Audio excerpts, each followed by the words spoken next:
It's Yay. So you've been good? yeah, I've been great. It's been Good. since Kestis, since I we've know. It's last been a long interacted. time. Yeah, I You, see you on Instagram all the time. You're always yeah, up to something, it seems. trying to stay busy. That's good. Yeah. Yeah. Yeah, what's going on in your world right now? Um, let's see. This weekend is a film festival, so I'm gonna go help in Orlando. Um, and then a couple films coming up, and I just finished a commercial and another film, and then we're working on a TV series. So doing good, trying to stay That's busy. awesome. Yeah, That's it right there. Just keeping it yeah, going. that's right. Well, Lexi, you've been doing this thing since you were a kid. Yeah, According to your IMDb page, you started off in Longboat or Long Beach, Long California, Beach. Yeah, I was and born in Cali. you've been in various movies, TV shows, commercials. You got over 150 acting jobs on IMDb, and not to mention you've done other things outside of acting. You've done writing and directing and producing. You've done it all. But Yeah, it's probably fair to say that acting is where you feel that's the my most. favorite. That's your Yeah, favorite thing. That's your yeah, favorite thing. And so I'd love to just talk about that. And yeah. I guess the best way to start is why. Like what got you there? What made that seem like this is my This is favorite? what I don't know. Breaking into the film industry feels impossible. Every aspiring filmmaker knows the struggle. Years of passion, countless hours studying cinema, and yet no clear path forward. The industry feels like a locked door and no one is giving you the key. I know that feeling because I've lived it. I grew up captivated by Star Wars, Lord of the Rings, Pulp Fiction, Taxi Driver, so on and so forth. I went to film school expecting to walk out with connections and career opportunities. Instead, I graduated with zero leads and a sinking feeling that my dream was slipping away. Everything changed when I uncovered the key lessons every successful filmmaker eventually learns, but no one is talking about. These lessons aren't found in film school or industry gatekeeping blogs. They came from real filmmakers doing the work, people who have found ways to break in, build careers, and make films outside the Hollywood machine. That's why I created my podcast, interviewing filmmakers from Bradenton and Sarasota who have actually made it happen. They're working, thriving, and proving that a career in the filmmaking industry is possible. Now I'm inviting you behind the scenes. Join my Patreon and get exclusive, unfiltered access to the knowledge and insights that can help you forge your own filmmaking path.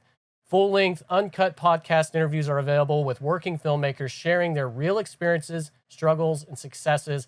There's going to be in-depth critiques where I break down storytelling, cinematography, and filmmaking techniques in some of my favorite films. There's going to be behind-the-scenes updates on my book, The Lodestar Manifest. There's also going to be a 7-day free trial for anybody who wants to try my Patreon out. There's also opportunities to explore an exclusive one-on-one collaboration with myself where I'll personally watch your film or read your script and give you practical, actionable feedback to elevate your work. If you're serious about filmmaking, this is where you start. Join now and let's create old stories today.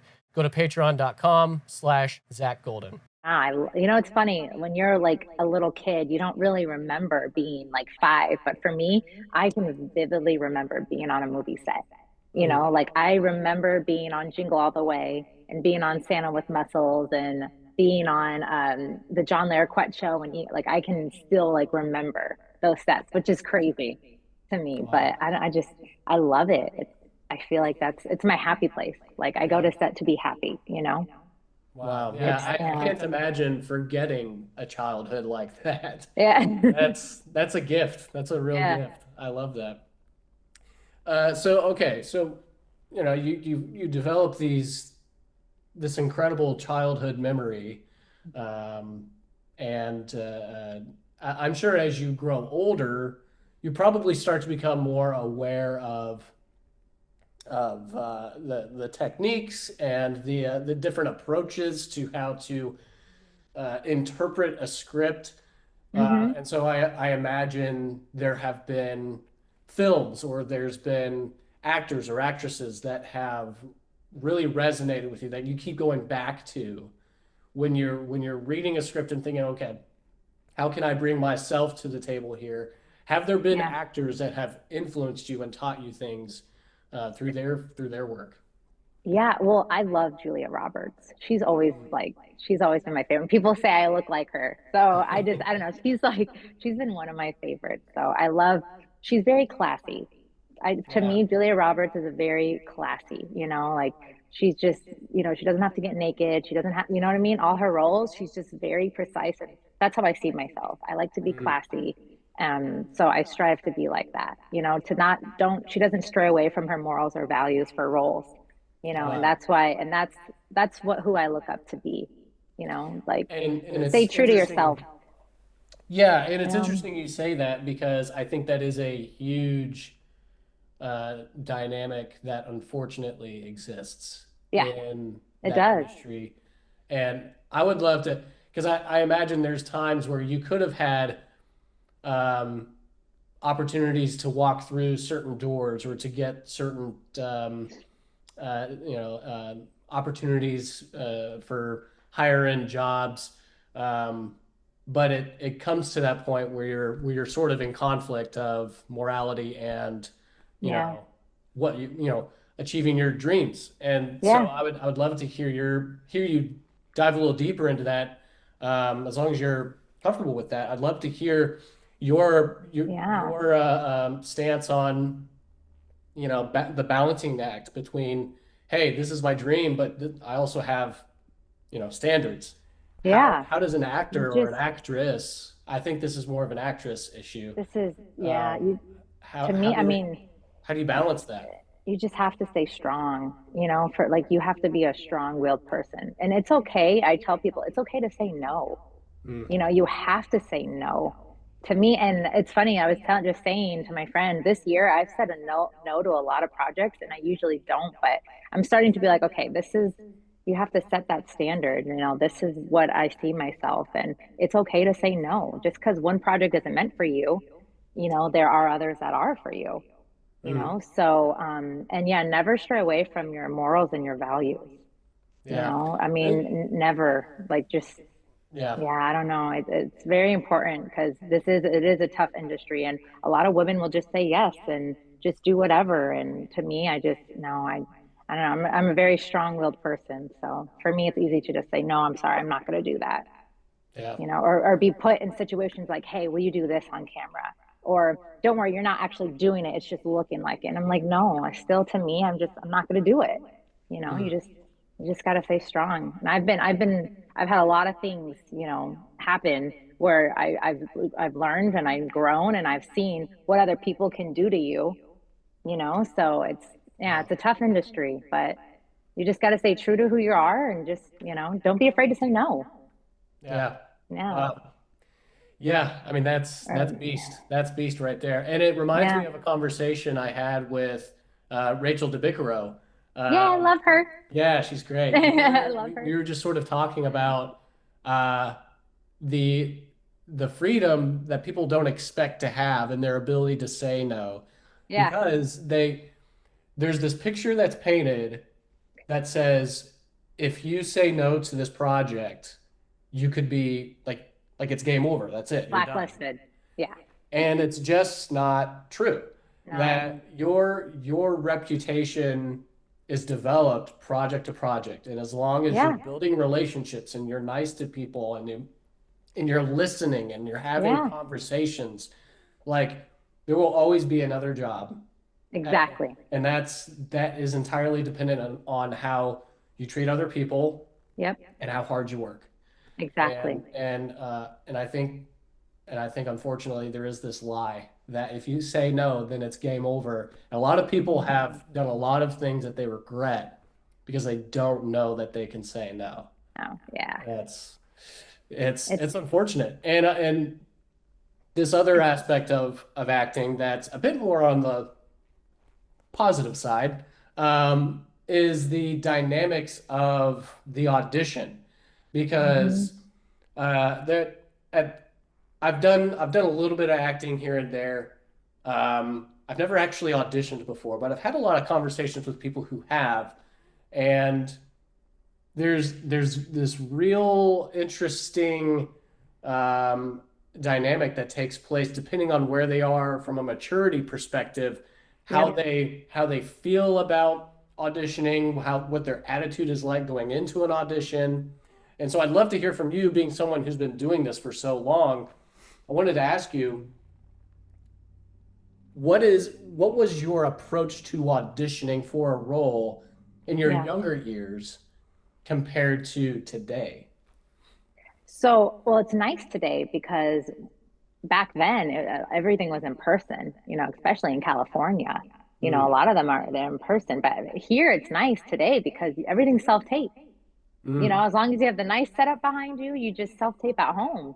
So you can be anywhere in the country. You don't have to be in LA or New York or Georgia wow. for bigger roles because I can be in Florida and still get roles in Texas and in Yeah. New York, so that's really, really nice to be able to just self-tape at home. Yeah. And Yeah. I love auditioning personally. Like I love to audition. I think it's so great. And it's so sad nowadays.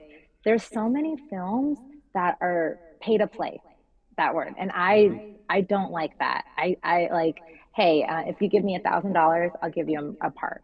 To me, and for me, I don't want to be a part of that, like I'll reach out and go, hey, I would love to be a part of your film. Can I audition? And they go, oh no, I don't accept auditions. It's a pay to play. And I'm just like, Fascinating. Fascinating. and that happens a lot. Like this year already, it's happened to me at least 10 times where That That is, I've seen this amazing movie and I'm like, and I send an email like, oh, I would love to audition. And they're like, oh my gosh, you're great. I send my reel and they're like, hey, but you have to pay to play. Like we don't take auditions. And for me, I'm like, that's like the point of being in a film. Like I want you to see what I can do. I want to earn that role. I want to bring it yeah. to life. And you're not letting me audition, like, I'm like, I'm not going to just give you $100 and then I get a role in the film, Well, well, yeah, yeah, and it's it's so also also a a job. job. it is a Like job. Exactly. It And is like, you want to pick the best person to achieve the character you're trying to bring to life, yeah. and to just give you $1,000 and then be like, oh, I got the role. To me, I don't know. There's a lot of films nowadays that it's pay to play. And it's taking away from Wow. I love auditioning. I love like having a self tape and sending it and, so it's just sad. Yeah. yeah, Yeah, yeah. Yeah. I have never. I've never heard of that. That is wild to me. I mean, Yeah. like, if you're just trying to meet your budget, then Yeah. yeah, that's a really sleazy way of doing it. But acting is a job. It's not easy, and especially in a Yeah. saturated climate that it Yeah. is, like you're really having to find ways of standing out, and making it a financial thing totally takes away the sort of the romance of Yeah. acting and earning the audition. Earning it. And Yeah. I like agree. how many stories are there of people who are struggling with like two different waiting jobs, and they're working Yeah. in like a restaurant, and they work during the day and they're acting at night, and they get that audition, and it's like that's the romance of Hollywood. And yeah, just having to charge people to be in your movie. Yeah. Yeah, Happens a lot. that's sleazy. So, That's sleazy. But you yeah. say you love auditions, and I'd love to I hear do your love auditioning. I'd love to hear It's your fun perspective to on it. me. I don't know. I love being able to, read the sides and just visualize. A lot of the time, you pick how you want that character to be. Yeah. You don't really get to like you can't email, and be like, hey, how do you envision this character? But it's Mm. fun giving your own perspective on it too. And a lot of the times, the directors they like that. Seeing how Mm. you would bring this character life instead of their vision. Or other Yeah. times they want their vision. So if they want you to be like how they see it, they'll usually say, hey, this is exactly how I want in the email, you know? Gotcha. So it always depends, but yeah, Yeah. auditioning, it's a part of the process. Yeah, Yeah, and and I feel like I feel like you're speaking into an attitude. Um, that I think there's this attitude of like, oh, added or auditions is sort of like a means to an end. Mm-hmm. And if you fail in an audition, that's a sign of you not being good enough, or blah blah blah. Like it's sort of feeding imposter It's syndrome. And no, yeah, and I don't see it that way. Like for me, if I don't get a role, that's okay. Like that role wasn't meant for me. A lot of people like let them just get them down, but it's okay. There's another person out there that role was meant for them. yeah. So you can't let it get you down and say, oh, I'm giving up. Like you can't be like that. A lot of the yeah. times too, it's about how you look. They'd Mhm. be like, I want a redhead for the role. And like they're gonna look for redheads. So It's Yeah. always different, Yeah. but you can't let a no get you down. Yeah. No. Yeah, that's great. I would love to hear if you've got any like auditions that stuck out to you in your head, or like any sort of auditioning horror stories. Or I'm trying to think. No, I'm trying to think of a horror one. I don't know. I love auditioning, Yeah, so it's I, just I always just a I good like time no doing matter what. Hey, self-tape. that's Yeah, like not something to complain about. yeah, and usually, if a director will message you back and say, "Hey, I loved you. Can you just do it like this way?" Or, Mm, so they envision you in that role. They just want to see you manipulate it a little differently. So I've gotten many roles, and sometimes for like one role I've done a self-tape maybe, 5 to 7 times, and mm. I still got the role, but they wanted to see that part played kind of in a different way, to see how Yeah, you can do it, like different emotions and stuff. So yeah. So yeah, then you go through that process, and yeah, you're sending this director multiple tapes, tape. and let's say you get the part. Yeah. Um, what is that like from that point on? Are you like having conversations with the director all the way up until shooting, or Yeah. what is the ideal process like for you, I would say? So I love doing table reads too. So Mm, usually, you'll do it like a Zoom like this, a table read. Those are always fun where you have the whole cast. So I like doing table reads. I think they're fun, whether on Zoom or in person. yeah, And just for me, it's just going through that script, getting that role down, memorizing lines, just really getting into that role, that character, yeah, until shooting day. yeah. Yeah, yeah. Yeah, I'd love to hear if there's been any acting roles that just stuck with you in your head, and you're just like, man, I really enjoyed that. I had such a good time. Was there any roles Yeah. like that that just kind of stuck with you? Definitely. So, my first time going to New York, I actually filmed a horror movie in New York. And that was my Mm, first time going. So, that I will always remember that. That was an amazing experience. My first time in New York, I was filming. I was up there for like a week, in the forest. That was a really good experience. The best mm, cast and crew. And another film I did just came out. I filmed it in Mississippi, and that was my first time in Mississippi. I went there for several months, like on the weekends, to film this movie. I had the lead role. That movie is about domestic violence.